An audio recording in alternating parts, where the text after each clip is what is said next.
Саламатсыздар болуу кыргыз элим. Бул көлдөгү F1 жарыш жөнүндө айтып берейин. Ар бир иностранецтердин ой пикири мен уже боягымда, мен мээмде.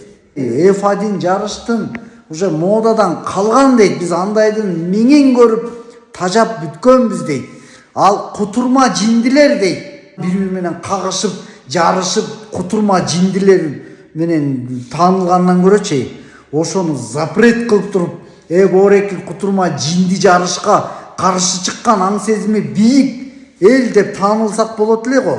Азыр бул F1 кутурма жинди жарыш өтсө, тыя албай аткан жана катер, скутер жана кишилердин башын тебелеп кеткен эмелерди тыя албай атабыз.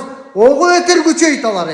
Скутердин айдоочусу көлдүн үстүндө баллон сүйрөтүп бара жатып теплоходко урунган. Натыйжада баллондо отурган 3 адам денесинен жаракат алып, оор абалда Чолпон Ата шаарындагы райондук ооруканага жеткирилген. Жабыркаган 3 адамдын экөөсү алган оор жаракаттарынан улам оорукананын жандандыруу бөлүмүндө ошол эле күнү көз жумуп, 3-чү жабырлануучуну хирургия бөлүмүнө жаткызышкан. F1'ди туурап, каскадер болушуп, бири-бири менен кагышып, өлүмдөр накта күчөйт да. Ошол жиндилер көбөйөт да аначы. Силер аны билбей атасыңар. Ойлонсоңуздар, туризм бизге көчмөнчүлүк маданият менен өнүгөт. Ошону менен тартабыз.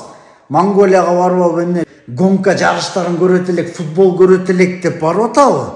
Чыңгыз хандын тукумдарын, боз үйлөрүн жана жапалдаш бойлы аттар менен дүйнөгө мыйзам жүргүзгөн эл. Ошолордун жашоосун көрөлү деп барып атпайбы? Монголияга культурасын көрөлү деп барып атат. Бизге да андан бийик эл, андан улуу эл деп келишет. Ошону эсиңиздерден чыгарбаңыздар. Туризмди жакшы түшүнөм. Анткени мен 15 жылдан бери туризм менен, именно туристтердин ой пикирин угуп, мен фольклордук концерт коюп 15 жылдан бери алек болуп келем да. Практика.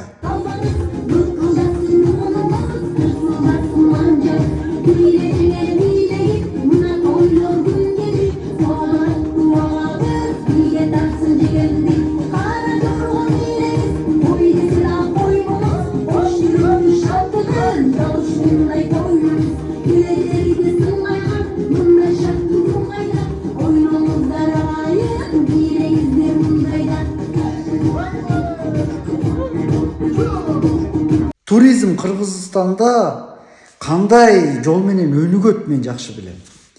Этно, кыргыздарды көргөндө булар деген гундар, булар кочевниктер, көчмөндөр, булардын маданияты